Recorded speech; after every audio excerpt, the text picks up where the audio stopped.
Bien, compañeros, hemos tenido una gran participación de estos 3 expositores que estuvieron presentes y creo que fue una cuestionante bastante interesante acerca de que si en la sociedad actual la belleza da poder o el poder da belleza. Creo que ha quedado claro y cada quien tiene un concepto de esta cuestionante. Pero ahora vamos a tener la siguiente cuestionante que nos hacemos, y es si existe discriminación racial en la República Dominicana. Y para esto tenemos los siguientes expositores: el periodista de comunicación social Henry Morel. Un aplauso.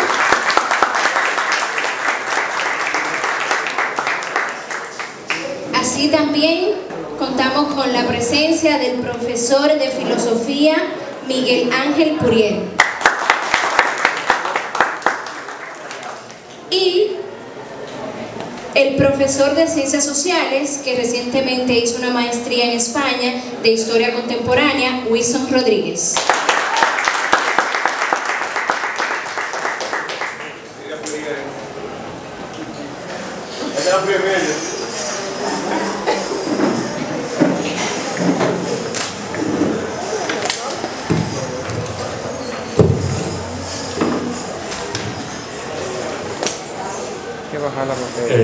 Buenos días a todos. Agradecer a los organizadores que pensaron en mí para esta parte de tan importante evento que año tras año se viene realizando. Cuando estaba haciendo una pequeña revisión para unas cuantas ideas sobre el tema, me encontré con un poema bastante interesante. El poema se llama Cantos Dominicanos y fue escrito en 1864, o sea que ya hace bastante tiempo sobre eso. Y una de las estrofas del poema reza lo siguiente: es de un padre que le está dando un consejo al hijo, y el consejo era el siguiente: Canuto, sé buen cristiano, dale al caído la mano y tu pan al indigente, sé humilde, fiel, obediente, buen vecino, buen amigo. Pero una cosa te digo, que esta doctrina que ves, la practiques al revés, con el mañé, tu enemigo. Con ese no hay compasión, ni se debe transigir, bajo pena de infringir nuestra santa religión. Quien tiene lazo de unión con esos diablos añudos, que beben sangre y desnudos, en pacto con Belcebú, bailan su horrible vudú y comen muchachos crudos. Ese un pequeñito poema, una estrofa de un poema de 1864, como le dije a ustedes. Entonces, perdón, que lo repita. Bueno, entonces quisiera abrir la mesa del debate con una pequeña preguntita al público. ¿A quién hace referencia tan trabajado poema? Al haitiano. O sea, es un poema que tiene 150 años y que fácilmente podría decirse que se pudo haber escrito hoy, porque habla no solo de la religión, sino también habla de unos cuantos prejuicios que usualmente tendemos a asumir que son parte del haitiano aquí en el país. Entonces, viendo el tema en cuestión sobre si hay discriminación racial, negar que existe discriminación racial en el país sería algo un tanto, desde mi punto de vista, y perdone el público, un tanto irresponsable, no solo por la gran cantidad de estudios que desde la sociología, la historia o la psicología social se han escrito sobre el tema, sino también por las innumerables prácticas de discriminación de nuestro día a día, que no son solo palpadas por intelectuales, sino que también le toca al ciudadano de a pie, o que bien ha sido testigo de la misma, o que de alguna manera u otra pudo haber sido víctima. Por tanto, cuando se me propuso formar parte de este panel, y al ver el tema que se me asignaba, antes de disponerme a analizar la pregunta en cuestión, lo primero que pensé fue que fácilmente, por las posiciones que tengo, igual o me daban una pecosada. Eso fue lo primero. Y lo segundo es que lo que me viene a la mente no fue si existe o no discriminación racial, sino desde cuándo existe, cuál ha sido su rol y en qué manera o en cuáles formas se manifiesta en nuestra sociedad. Entonces, un tema tan controversial, apasionante y profundo, bien podría dedicársele toda una jornada. O sea, esta jornada de filosofía de 24 horas podría haberse dedicado solamente a ese tema, analizándolo desde las distintas vertientes que el tema ofrece. O bien podría ser desde la sociología, de la antropología, la psicología social o la historia. Por tanto, más que elaborar un listado de casos o de prácticas discriminatorias, lo que pretendo esta mañana es ofrecer un breve esbozo de un breve esbozo histórico de la evolución del tema racial en el país. Entonces, entender desde la historia la caracterización y el surgimiento del prejuicio racial en la República Dominicana, hay que tomar varias vertientes. Hay que tomar en cuenta la formación social nuestra, hay que tomar en cuenta las formas de producción, hay que tomar en cuenta las estructuras de poder y hay que tomar en cuenta las relaciones de clase que se han ido conformando a lo largo de la historia de nuestra nación. De esta manera, las expresiones étnicas, si bien el tema es propio de la historia contemporánea de la isla, estamos hablando desde el siglo XVIII, siglo XIX, los siglos XVII y XVIII de nuestra historia ofrecen a los interesados ciertos matices que ayudan a comprender, en primer lugar, las nociones raciales de nuestra sociedad y, por ende, prácticas discriminatorias en las que incurrimos y que tanto nos cuesta asumir, puesto que en ellos podemos encontrar vestigios de una deformación identitaria, por llamarlo de alguna manera, y nuestros complejos raciales. De los tiempos precoloniales y coloniales hemos heredado un sinnúmero de palabras. Entre estas se encuentra la de indio para hacer referencia a una raza. Decimos que no somos indios cuando nos quieren coger de pendejo. Cuando alguien te va a coger de pendejo, te dice, párate ahí, yo no soy indio. Por la supuesta relación que se dio entre españoles y indígenas. Ahora bien, utilizamos el término para referirnos a mulatos y decimos, para referirnos a los mulatos, y decimos indio quemado o morenito lavadito, como dijeron los panelistas antes de esto, antes de nosotros aquí, para referirnos al que es más moreno. Pero negro es una palabra que aquí cuesta usarla. Entonces, ¿desde cuándo se viene utilizando el término indio para referirse a la persona? Si bien es algo propio de los dominicanos, el uso de la denominación indio para una parte de la población que nada tenía que ver con la población indígena, no fue algo que se inventó en el momento que se necesitaba una ideología aglutinadora de la dominicanidad, sino que los esclavos que se fugaban desde la parte francesa de la isla se hacían llamar a sí mismos indios. Esto porque les resguardaba de ser devueltos a sus amos y también porque psicológicamente esto representaba romper con el estigma de lo que era la esclavitud. Al yo no ser negro, al yo ser indio, yo soy otra cosa, o sea, ni me puedes devolver porque yo no soy un esclavo y ahora no puedes relacionarme directamente con lo que es la esclavitud. Ahora bien, en el caso de la parte este de la isla, en el caso que a nosotros nos compete, se produjo una ideología indigenista que sirvió tanto para borrar un pasado negro que tenemos ahí, del cual renegamos, como para crear una fórmula que simbolizara una armonía y solidaridad racial.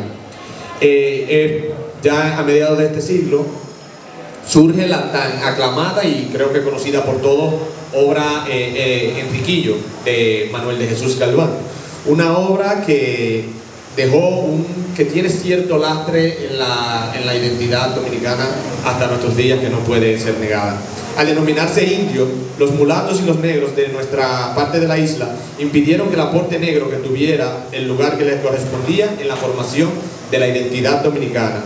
De forma que se pueda afirmar que uno de los rasgos de la identidad dominicana es precisamente la negación de lo negro, desde tiempos inmemorables, por decirlo de alguna manera. Entonces, eso a mediados del siglo. A mediados del siglo, entonces, con la puesta en marcha de un proceso independentista, se construye toda una identidad. Hay que tomar algo en cuenta. Para nosotros reconocernos como nación, como una nación que merece un Estado, entonces teníamos que crear todo un discurso que nos diferenciase del otro. Aquel es otro, aquel es un invasor, aquel no es igual que nosotros, tanto por su color de piel, tanto por sus creencias, tanto por su lenguaje. Entonces, parte de la dinámica de la historia contemporánea de las formaciones de los Estados-nación es esa diferenciación del otro. Estos somos nosotros somos una nación, por lo cual merecemos un Estado. Entonces, en el proceso independentista, el lenguaje que desempeña un papel bastante importante en la actuación ideológica de estas personas, de los criollos. En el proceso se hacía necesario crear todo un discurso que nos diferenciase de los ocupantes, por lo que importantes intelectuales y gente de avanzada del movimiento independentista se hacía eco de, como dije, de las diferencias religiosas y de la lengua y del tema racial.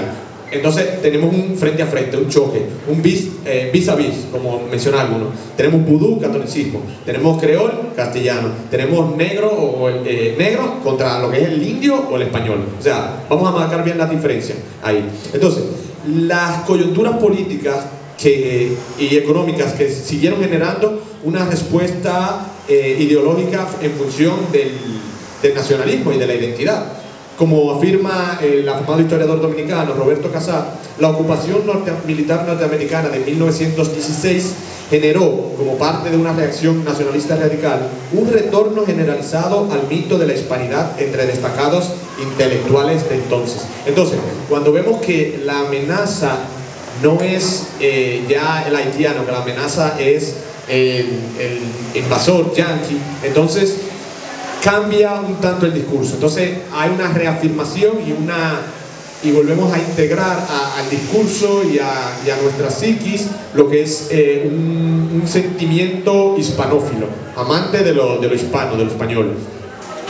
Importante, cabe destacar que para este periodo es cuando se reactiva, bueno, se reactiva en 1870, pero cuando toma un auge mayor lo que es la industria azucarera en el país.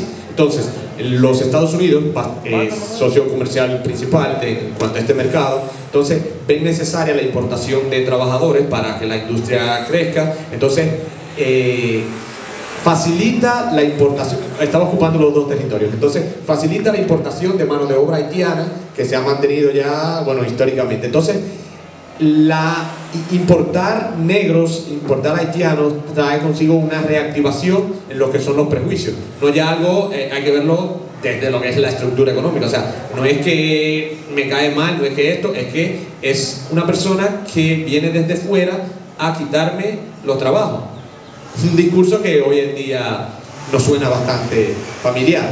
Entonces hay una reactivación de lo que son los prejuicios. Entonces vemos que desde las primeras oleadas, en las oleadas migratorias, se desarrolló todo un sentimiento de hostilidad hacia el inmigrante negro y a todo lo que éste representaba. En un ensayo sobre el prejuicio en la prensa dominicana, estamos hablando de 1916, 1920, durante las primeras décadas de la industria azucarera en el país, Ana Félix, en su libro Inmigración y Prejuicio Racial a través de la prensa dominicana, señala que en la prensa y revistas se publicaron noticias, artículos, editoriales sobre la necesidad de la inmigración caucásica, o sea, de blancos, promovida por sectores políticos, propietarios e intelectuales, quienes argumentaron la necesidad de inmigración fundamentada en el progreso y la civilización. O sea, vamos a ver esto: progreso y civilización relacionada, vinculada con lo blanco, con lo caucásico. Entonces dice, se planteó como ideal de Estado o nación moderna y se expandió en este periodo histórico. Son importantes estos registros que permiten identificar un pensamiento social cargado de prejuicios sociales, raciales y culturales que las élites forjaron frente a la población rural y la inmigración negra. O sea, estamos hablando ahí solo de haitianos, estamos hablando sobre la población negra que existía en la isla. Entonces, este tipo de pensamiento sigue difundiéndose durante las 3 décadas de la dictadura de Trujillo, como es bien sabido. Durante la dictadura de Trujillo, entonces, el tema racial, el tema de discriminación y de miedo a lo negro se institucionaliza. Con la llegada de Trujillo al poder, con la llegada del Estado y con las prácticas que lleva a cabo, entonces, desde las instituciones del régimen se promovió todo un discurso xenófobo y racista en contra del nacional haitiano, con un efecto tan radical que hasta el día de hoy se siguen reproduciendo muchos de los prejuicios inventados para denigrar al haitiano como ser humano y como trabajador. Los libros de historias, las revistas, los periódicos de circulación nacional difundieron en sus páginas una ideología cultural y racial que se basaba primero en la glorificación de lo español y en la santificación de lo indígena, o sea, español e indígena todavía eso es bien visto, y después en un rechazo a los elementos africanos existentes en la sociedad dominicana y en la demonización del haitiano. Todo esto se manifestó en un repudio hacia el trabajador haitiano hacinado en los distintos batalles del país y provocó una falsa valoración de los efectos que la inmigración haitiana estaba teniendo en la sociedad dominicana. Cualquier parecido con nuestra realidad de hoy día es pura casualidad. Esta situación de odio y rechazo se sumó a las intenciones de Trujillo por dominicanizar el país, desembocando en lo que la historiografía dominicana conoce como la matanza del Perejil, el asesinato de, en cifras bastante conservadoras, de 10.000 haitianos que residían en la parte dominicana de la frontera con Haití. No obstante, porque hay que ver esto, lo cultural, lo político, la diátriba, todo eso sigue surgiendo ahora. No se dejó de importar braceros haitianos a los ingenios azucareros, sino que todo lo contrario, llegaron al país, la llegada al país de inmigrantes haitianos se duplicó con motivo del aumento de la demanda del dulce en el mercado internacional. Entonces, la ideología dominante, porque uno dice, ah sí, pero es racista, pero aquí hay muchos negros, entonces hay que ver algo. La ideología dominante es reproducida usualmente por los dominados. Las esencias ideológicas racistas presentes históricamente en nuestras élites desde los tiempos coloniales hasta nuestros días están redefinidas políticamente en la relación del hispanismo como expresión fundamental de nuestra identidad dentro de un clandestino prejuicio social, donde Haití es un peligro para la africanización de nuestro país y donde nacionalismo usualmente es sinónimo de anti-haitianismo. Pero no solo veamos el problema discriminatorio como algo que padece el inmigrante haitiano. El color de la piel juega un rol importante en lo que es la definición y nuestra propia descripción. Entonces, se convierte en un signo cultural y de afiliación social. Por tanto, al rechazar nuestro color de piel, estamos rechazando las raíces africanas, que por más que se rechacen, siguen estando ahí, muy presentes en nuestra composición étnica, racial y cultural, y con práctica que afecta al dominicano de piel oscura, al negro y al pobre. En los últimos años, distintos grupos de la sociedad han abrazado la cultura e identidad africana. No obstante, en lo que definimos realmente quiénes somos, hay niñas a las que no la dejan entrar o la devuelven a la escuela por llevar el pelo afro. Hay hombres siendo rechazados en trabajo puesto que no tienen una buena presencia. Y hay dominicanas a las que en las maternidades dominicanas, en las maternidades se les piden documentos, pues tienen rasgos raciales que se le puede confundir con parturientas haitianas.